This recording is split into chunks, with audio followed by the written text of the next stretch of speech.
Good morning student. ये आपके 12th class biology के 3rd चैप्टर का 4th लेक्चर है। इसके पहले वाले लेक्चर में हम लोग ने शुक्राणु जनन के बारे में पढ़ा था और शुक्राणु कोशिका के बारे में पढ़ा था। आज हम पढ़ेंगे युग्मक जनन के अंडाणु जनन के बारे में। यानी बच्चों, अंडाणु जनन क्या होता है? अंडाणुओं के निर्माण की प्रक्रिया, यानी अंड कोशिका किस प्रकार से बन रही है, वो हम क्या होता है अंडाणु जनन। तो चलिए देखते हैं। एक परिपक्व मादा युग्मक के निर्माण की प्रक्रिया को ही हम क्या बोलते हैं? अंड जनन या फिर oogenesis कहते हैं। यह शुक्राणु जनन से क्या होता है बच्चों? बिल्कुल अलग होता है। इसमें देखते हैं क्या क्या होता है। अंडाशय में अंडाणु का निर्माण भ्रूणीय परिवर्धन के दौरान ही शुरू हो जाता है। बच्चों, कहने का क्या मतलब है कि जब माता के गर्भ में, ठीक है ना, मादा का किसी लड़की का होता है, जन्म होता है, तो उसे भ्रूण में ही क्या होता है? अंडाणु का निर्माण क्या होता है? शुरू हो जाता है। इस अंडाणु की मात्र युग्मक कोशिकाएं को अंडजननी कहते हैं। इसमें मात्र युग्मक कोशिकाएं जो होती हैं उनको अंडजननी या फिर मात्र युग्मक कोशिका कहते हैं। ये कई मिलियन से बनती है, कई लाखों की संख्या में होते हैं। जन्म के बाद अंडजननी, यानी जन्म के बाद क्या होता है? अंडाणु का अंडजननी और का निर्माण नहीं होता है, ना ही उसकी वृद्धि। बच्चों, ये बात ध्यान रखनी है कि आपने देखा था कि शुक्राणुओं का निर्माण किशोरावस्था में हो रहा था, लेकिन अंडाणु का निर्माण क्या होता है? भ्रूणीय परिवर्धन के समय ही हो जाता है। जन्म के बाद अंडाणु का निर्माण होता नहीं है, ना ही उसकी क्या होती है? वृद्धि होती है।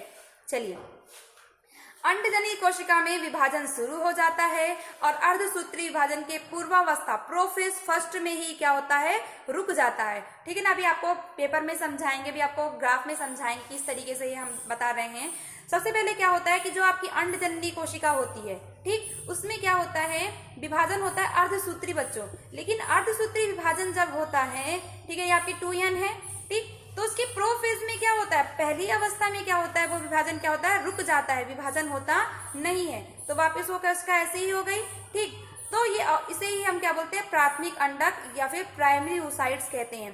प्राथमिक अंडक के चारों ओर कणिका में कोशिकाओं की परत बन जाती है, जिसे हम क्या बोलते हैं? प्राथमिक ऊतक। जो आपका प्राथमिक अंडक होता है बच्चों, उसके चारों ओर क्या होती है? ऐसे ही परत बन जाती है, जिसको हम क्या बोलते हैं? प्राथमिक ऊतक कहते हैं। एक प्रक्रिया द्वारा पुटकों की भारी मात्रा में जन्म से यौनारंभ तक ह्रास हो जाता है। यानी बच्चों, ये जो पुटिका ये कई सारी संख्या में होती हैं, तो जब तक जन्म से हम यौनारंभ तक आते हैं, ये सारी क्या होती हैं? बहुत सारी क्या होते हैं? नष्ट हो जाते हैं। अंडाशय में केवल 60 से 80 हजार तक प्राथमिक ऊतक की क्या होते हैं? शेष बचते हैं। प्राथमिक ऊतक के ऊपर कणिकामय, बच्चों देखो, जो आपका प्राथमिक अंडक था, ठीक है ना, उसके ऊपर एक प्रकार का आवरण पाया जाता है, जिनको हम प्राथमिक ऊतक बोले। प्राथमिक ऊतक के ऊपर एक कणिकामय विशेष आवरण पाया जाता है, जिनको हम क्या बोलते हैं? द्वितीयक ऊतक कहते हैं, ठीक। द्वितीयक ऊतक जल्द में ही फिर द्वितीयक ऊतक के ऊपर एक प्रकार का आवरण पाया जाता है, जिनको हम क्या बोलेंगे? तृतीयक ऊतक बोलेंगे। द्वितीयक ऊतक जल्द ही तृतीयक ऊतक में क्या होता है? बदल जाता है, जिसकी तरल से भरी गुहा होती है, जिसको हम क्या बोलते हैं? गह्वर या फिर एट्रम बोलते हैं। उसके अंदर एक गुहा होती है बच्चों, तरल से भरी, तो इसको हम क्या बोलते हैं? गह्वर या एट्रम बोलते हैं। यहाँ एक विशिष्ट लक्षण है, प्रावरक स्तर अंतरावरक, प्रावरक और बाह्य प्रावरक में गठित होता है। तृतीयक ऊतक के भीतर अंडक के आकार में वृद्धि होती है और तथा पहला अर्धसूत्री विभाजन क्या होता है? पूरा हो जाता है। यह एक असमान विभाजन होता है बच्चों। जो तृतीयक ऊतक होता है, वहां पर क्या होता है? उसके अंदर ही क्या होता है? वृद्धि हो जाती है, वहां पर विभाजन हो जाता है, ठीक। तो जब विभाजन होता है कोशिका में, तो कोशिका में असमान विभाजन होता है। यानी एक आपकी बड़ी कोशिका बनती है और दूसरी आपकी क्या होती है? छोटी कोशिका बनती है। तो जो आपकी बड़ी कोशिका होती है, उसको हम क्या बोलते हैं? द्वितीयक अंडक, क्योंकि प्राथमिक अंडक बन चुका है, आपने देखा है। इसको हम क्या बोलते हैं? बड़ी कोशिका को बोलते हैं द्वितीयक अंडक, और जो छोटी कोशिका होती है उसको हम बोलते हैं प्रथम ध्रुवीय पिंड। उसको हम क्या बोलते हैं? प्रथम ध्रुवीय पिंड। प्रथम ध्रुवीय पिंड बच्चों क्या होता है? वो अपने आप ही क्या होता है? नष्ट हो जाता है। ध्रुवीय पिंड अपने आप नष्ट हो जाता है और जो आपका तृतीय पुटक है, वो आगे चलकर परिपक्व पुटक या ग्राफी पुटक में, जो आपका तृतीय पुटक बना, ठीक, वो आगे चलकर परिपक्व हो जाता है और उसको हम ग्राफी पुटक कहते हैं, और फिर वो ग्राफी पुटक में क्या होता है? बदल जाता है। अब द्वितीय कंडक के चारों ओर एक लेयर पाई जाती है। जो आपका द्वितीय कंडक ये वाला बना बच्चों, इसके चारों ओर क्या होती है? एक लेयर पाई जाती है, जिसको हम क्या बोलते हैं? जोनोपेलुसिडा या फिर अंडावरण बोलते हैं। यानी जो द्वितीय कंडक होता है, उसके ऊपर एक विशेष प्रकार की परत बन जाती है, जिसको हम अंडावरण या फिर जोना पेल्यूसिडा बोलते हैं। मैंने आपको बताया था ना कि युग्मक जनन जब आपको पढ़ा रहे थे तो मैंने आपको बताया था कि जोनोपेलुसिडा की जो परत होती है उसको ही एक्रोसोम क्या करता है, भेदने का, यानी उसको फाड़ने का क्या करता है, कार्य करता है। एक्रोसोम बच्चों कहाँ देखा था आपने, शुक्राणु की संरचना में ऊपरी वाला भाग।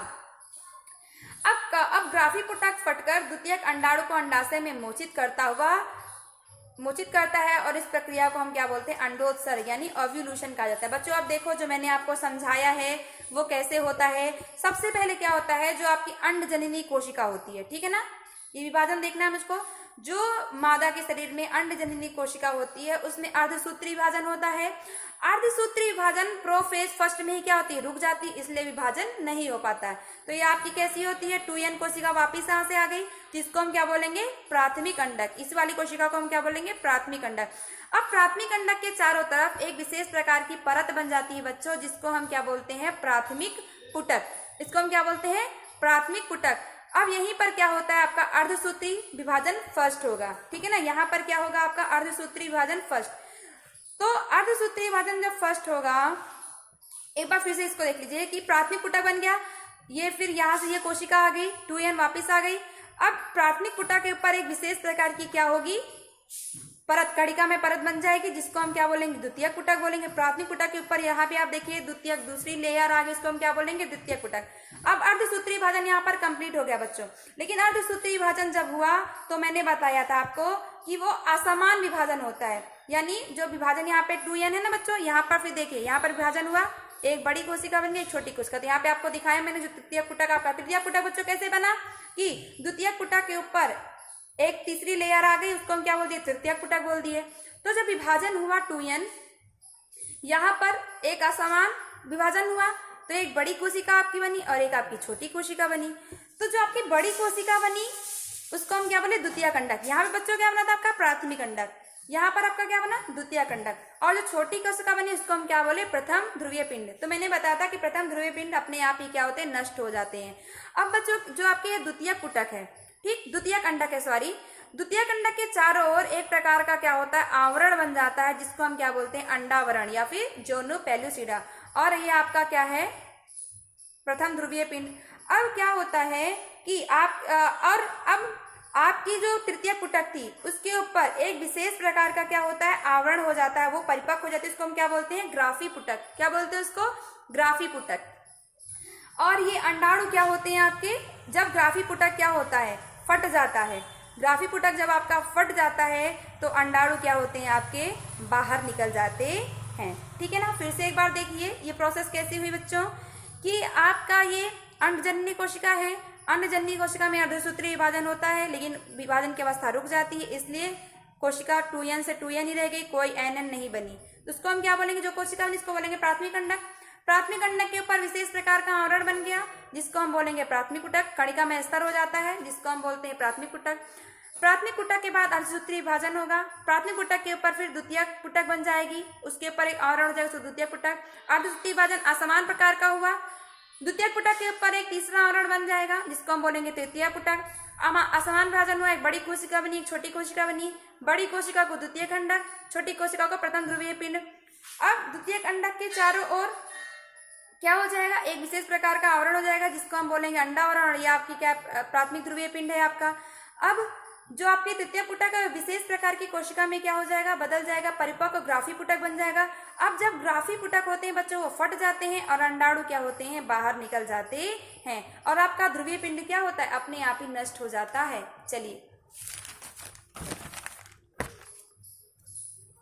अब बच्चों ये अंडाणु क्या करते हैं, अंडाणु का काम क्या होता है, ये अंडाणु झालर द्वारा क्या होते हैं, आकर्षित कर लिए जाते हैं। जो आपको स्त्री मादा प्रजनन तंत्र में मैंने संरचना बताई थी आपकी, यहाँ पर 2 अंडाणु होते हैं, यहाँ पर आपकी झालर संरचना होती है, यहाँ पे अंडवाहिनी होती है। तो ये जो अंडाणु होते हैं झालर द्वारा क्या होते हैं, आकर्षित किए जाते हैं, और ये कहाँ पहुंचते हैं, संकीर्ण पथ पर।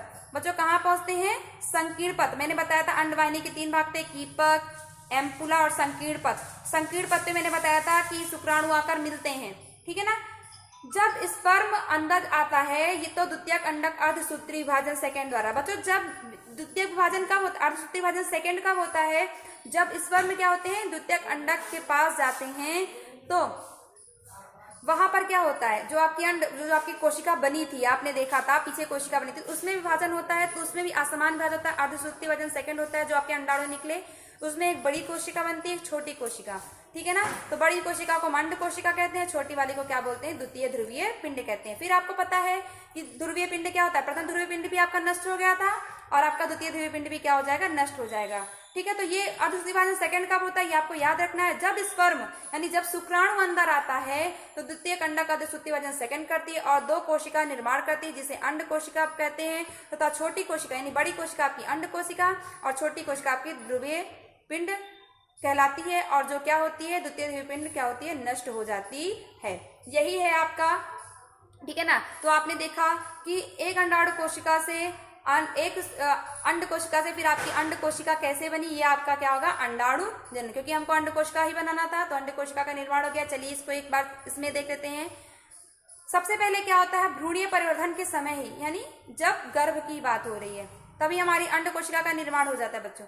अंडजननी कोशिका में क्या होता है बच्चों, इसको आपको सीक्वेंस याद रखना है केवल।